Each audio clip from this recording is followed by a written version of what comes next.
That's exactly what would happen. Yo, good morning and welcome to another episode of the RoadFS Podcast. That's right. That's right. Let's get it out there. I was like, Rod's always throwing me a curveball right before we go live. And so I'm in my head going Rod and RoadFS. And so welcome to another fun episode where we get to explore amazing stories. By the way, my name's Jody, if you don't know. And of course, I'm Rod from the RoadFS the goofball, the RoadFS Podcast. So we're super excited because we are honored to have the IDA Mobile Detailer of the Year with us. Karim Khan, welcome.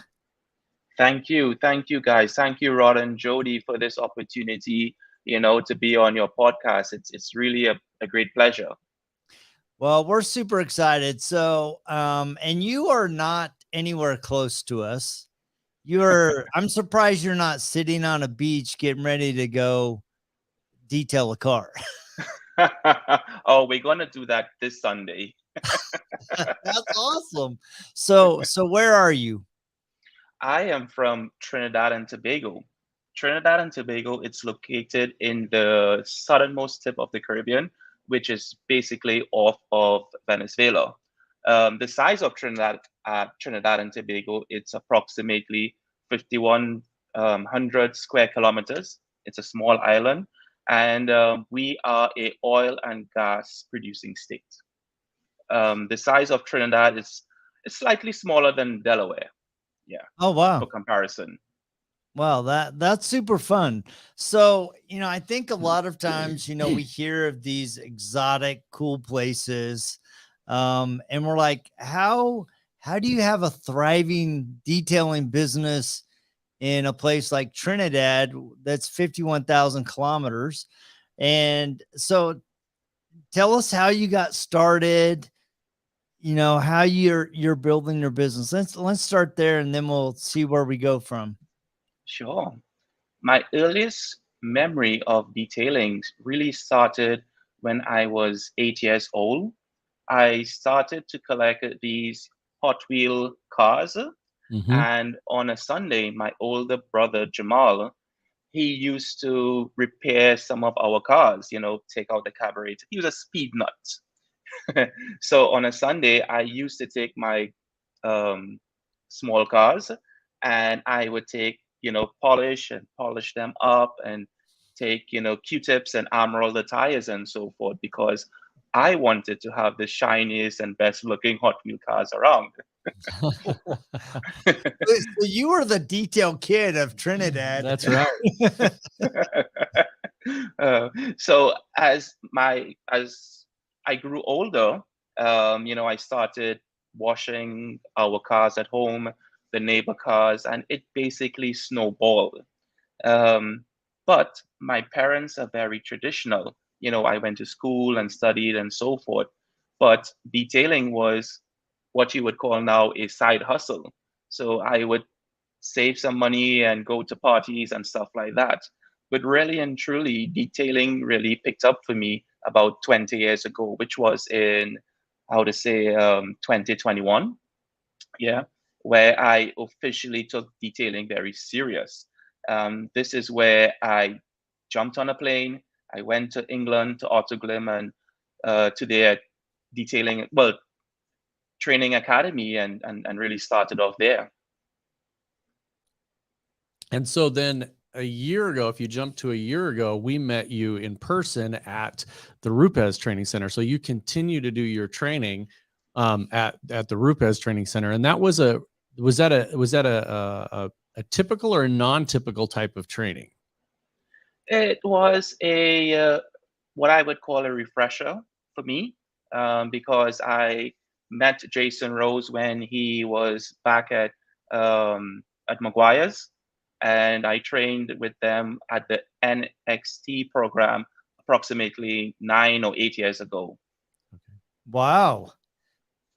So one of the things that's interesting, as I watch you is, and you just highlighted, you went to England. Rob mentioned you went to Denver. Yeah. A month ago, you were in Japan. I mean, it's like you are doing everything you can and going anywhere that has good training. So why is that so important to you? Continuous education is very important. I do not think that I know it all. And I believe in always improving yourself. Like, for example, earlier this week, I was asked to come or visit or have a talk at a career day at a specific school back home in Trinidad and Tobago. And one of the advice I gave the kids was continuous education. You need to always be on top of your game, always learn about new things, and I believe it's very important. And one of the things you guys didn't know is that my first job, I worked at the Ministry of Foreign Affairs as a Foreign Service Officer trainee. I always wanted to visit the world, so detailing has afforded me the opportunity to go and visit countries and see what different people do and different companies do in regards to detailing.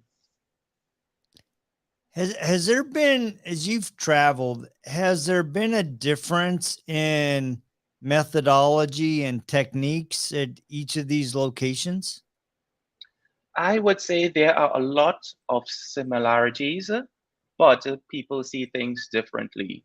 I would say the Japanese people are very serious about what they do, very clear cut. The Europeans are also the same, but they would do things differently. And the Americans are basically the same. So there are some similarities. Yep.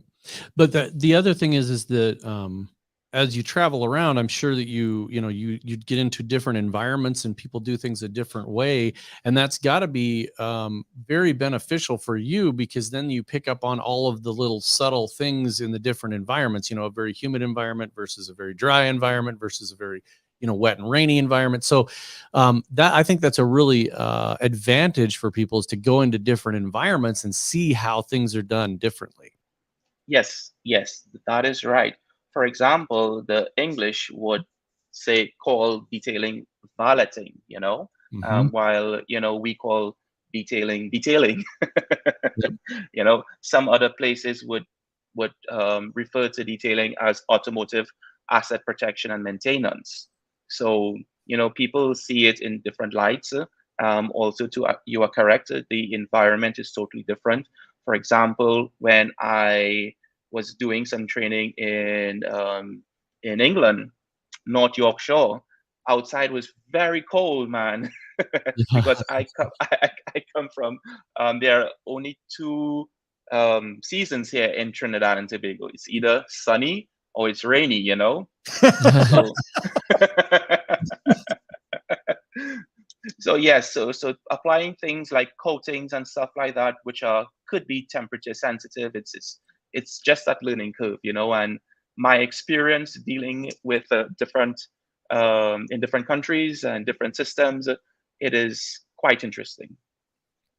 So let's talk about, doing business in Trinidad. I mean, are you only a mobile detailer, or do you have a business in the four walls? I do have a business. I do have a brick and mortar location, but most of my detailing, it's mobile because I serve a specific niche market. So let me step back a little bit here. So because Trinidad and Tobago, it's an oil and gas producing state in the Caribbean, we do have a lot of liquidity in our market. So we register approximately 10,000 vehicles nearly every 6 to 7 months. So there's a huge influx of vehicles here. Wow. And yeah, a huge influx of vehicles. So um, the statistics is that there are approximately 800,000 vehicles on our roadways, and our population size is 1.5 million people. In the size of Delaware? Wow. Yes. Wow. Yes, that's right. That's right. So due to that, I work for that specific niche market who like that service of convenience. We also work for some of the car companies, so they prefer us to come to them. So our business model, it's basically mobile, and we do have a brick and mortar location where some of the clients who does not have, the relevant facilities, they come to us. That is just mind-boggling to me. And this is I think this is an American centric problem, right? Because we have this vision of what we think a little island is like, right? I Yeah. think of Mhm. Trinidad, all beaches and sun, and right. But what you're talking about is a thriving environment in which you can build a thriving business. And to me, it goes to the point of being exposed to cultures and training from different perspectives and different environments, and it enables you to build a business that, from the mindset of outside looking in, when you don't have that perspective, you're like, how are they building a business there? And I think a lot of times, I think business owners get caught in this mindset of, I'm in this niche and I can't figure out how to build a business. But you've really dialed in, not only because there's opportunity, but because you see the opportunity and are able to leverage that. That's right, Rod and Jody. So I I do have a master's degree in international business, and my master's thesis was actually a research paper on the detailing industry in Trinidad and Tobago and a business plan. I was able to gather data, look at the detailing industry in Trinidad and Tobago from a bird's eye perspective. And as you correctly said, I dial in to see what opportunities are there, and I focus on a specific niche market that who prefer that level of convenience, and they're willing to pay a premium for that. Yeah. And I think that's the thing is everybody in depending on their environment, whether it's, Japan, United States, Trinidad, Hawaii, whatever, you have to clue in on the markets in your area. And we know some people that are in very difficult markets that carve out really, really good businesses because their business model allows them to take advantage of the market where they're at, whether that is industrial or whether that is dealerships or whether that is a niche market where they have high end sports cars. It doesn't really matter. It's a matter of looking at it and making your business model work within your environment. That's right, Rod. So one of the most important things in business is, um, data. Data is very important. Mhm. And guys, I must congratulate you all for putting together the roads field service, system, because prior to 20 years ago, we didn't have technology, the use of technology to gather data, and I think that is very important for us Yeah. moving forward. Yeah, and that would definitely. Obviously, we agree that's why we do what we do. But that is, that is the key is to literally utilize the things, including technology, that can further your business along and get you wherever you want to be. If that's just where you're in charge of your own destiny, or whether that's to have 35 employees and have multi-million dollar business, you have to take advantage of the data. And that's both in your environment and your client's data and the data that you receive visually and physically from a vehicle on how to take care of it. That's right. That's very important. So, so what have been some of the challenges that you've had to work through as you've built your business, both on the mobile side, but also how did you like really start to market yourself in a way that attracted your niche client?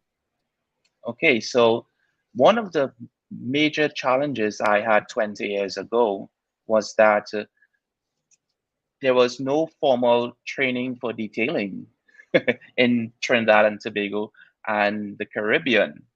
So, I had to look out of this region, and I saw that, um, England Autoglim had, training courses. Also, Maguire's had, one or two training courses. So for me, that was a big challenge, learning about detailing, learning how to paint correct, paint correction, learning about cleaning interiors and stuff like that. So I had to do my research and, go out to the different academies.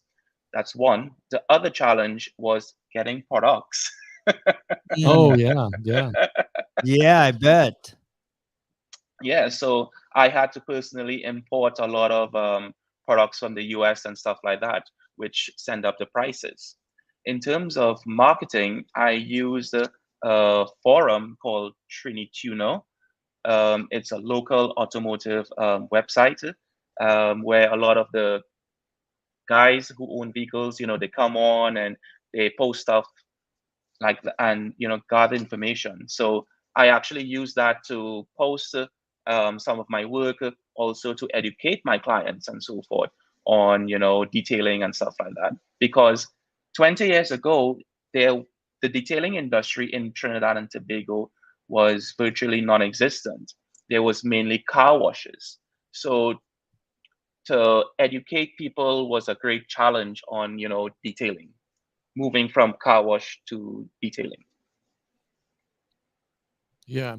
So that's I think that's interesting when people think about that and just stop and think about the fact that 20 years ago there was no detailing, and it's Yeah. such a isolated environment in certain situations. I mean, I can only imagine when you said importing products that in 2020 when COVID hit, that you guys were just Oh, geez. devastated as far as products coming into the country or going out. So how did you deal with that situation of product and physical things? So what I did from my years of experience was when I purchase products, I buy at least 6 months in advance. You know, so I at least stock products that I need, and every month I would do an inventory check to see where my products are at to make sure that I have sufficient, because I do not want to run out of any sort of you know car wash materials, compounds, polishing pads, coating applicators, cloths, and so forth. Yep. So, so you basically became your own warehouse because you had the discipline and the foresight to go, you know what, in order for me to stay in business in my little beautiful island, I have to think strategically, right? And I think one of the really benchmarks for a business owner is when they move from being reactionary to strategic in their business. Yes, Mhm. yes, that is very important. I would always advise people when they are getting into business is always have a plan, and even write that plan down.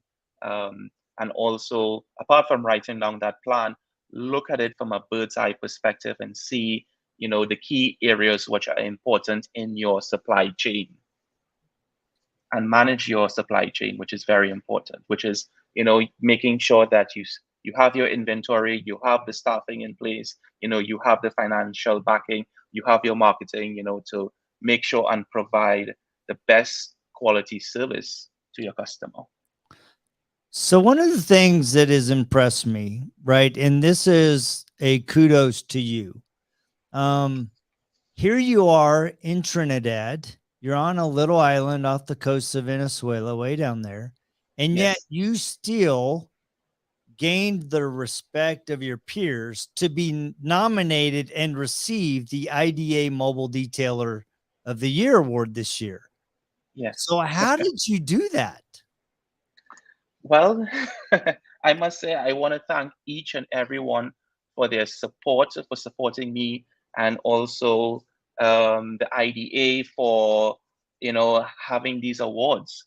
Um, what I did to get where I'm at was basically focus on my job, and also along my journey, my detailing journey, I helped others along the way. Anybody who came for advice, I gave them advice, both detailing advice and also life advice, because I think that's very important.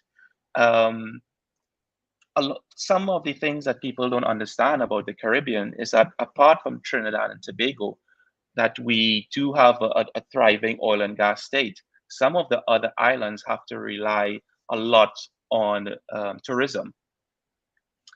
So one of my major goals in my lifetime, I would like to raise the standard of detailing in Trinidad and Tobago, and by extension, the Caribbean. And what I would like to do is basically have training programs here in Trinidad and Tobago and probably up the Caribbean, because a lot of people, they do not have the facility to travel. A lot of Caribbean people need visas to get to the States, and it can be very costly, as you would know. So having a specific training here locally is one of my visions. Also, to what has helped me a lot was speaking with people and trying to raise the standard of detailing here back in the Caribbean, and more so Trinidad and Tobago. That's awesome. Yeah, which in turn raises the standard of detailing across the United States, which is a goal of the IDA. And I think that is, if everybody takes that perspective in their own area, whether it's a state or a country or an island, that will raise the entire industry. And I think that's something we've seen over in the last 20 years. As you stated, 20 years ago, detailing was not considered anything other than washing cars. And that's a stigma everybody's had to try to get over constantly. And now people are recognizing it. Yes. Yes. It is absolutely necessary for people to do that. But in order to do that, you have to be very diligent about it, very professional about it. And that's one thing that really impressed us about you when we met you in person, was just your dedication and your professionalism around detailing. Yes. And that is, I think people need to really take that into heart. It is, whether someone is using it as a business or a side hustle, you have to maintain that level. And that is the key to it, I think. And that is something that I watch you do constantly in all of your posts and all of your, your things that you, even when you're traveling with your wife, it's nothing that is short of professional all the time. And that is very highly, to me, very impressive. So thank you for being such an advocate and a good steward of the entire detailing industry. Thank you. I do appreciate it.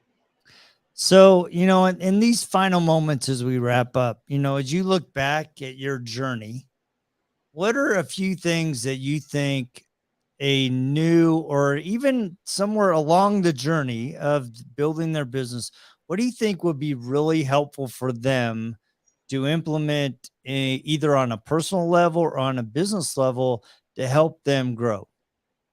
One of the most important things I would suggest to anyone is, first of all, you need to have a goal and objective, in mind. You need to know where you want to go. By knowing where you want to go, you can do all the things between.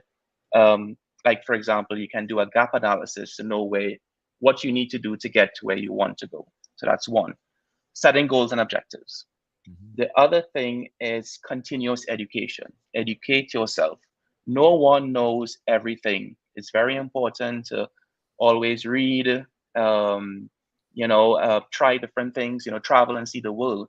For me, every day when I work, I always have my headphones on and I always listen to podcasts about detailing. Even though it's the same thing I listened to last week, you always learn something new. Yep. The next important thing that a lot of people fall short of is believing in yourself. Believing in yourself is one of the greatest gifts that you have, but not a lot of people see it. By believing in yourself, you can achieve anything, both mentally and physically. So that is very important. And the last thing is always respect other people's opinion. Always be humble.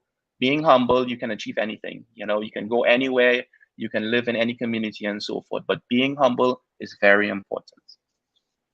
And that's my advice to each and everyone out there. Wow. That's And fantastic. you are the epitome of everything you just outlined. I mean, you truly Yes. are. So we want to thank you for taking the time to visit with us. Rod, do you have anything you want to share? Because I know we're doing Yeah. So some what we're fun going to be things. doing here is we are going to be doing what we're just calling a sponsorship. But what Yes. we decided is that a lot of other podcasts, whether it's detailing or otherwise, they have an actual sponsor that's paid to get their products on there. And instead, what we're going to do is we're just going to highlight companies that we do business with that are in the detailing industry that help out.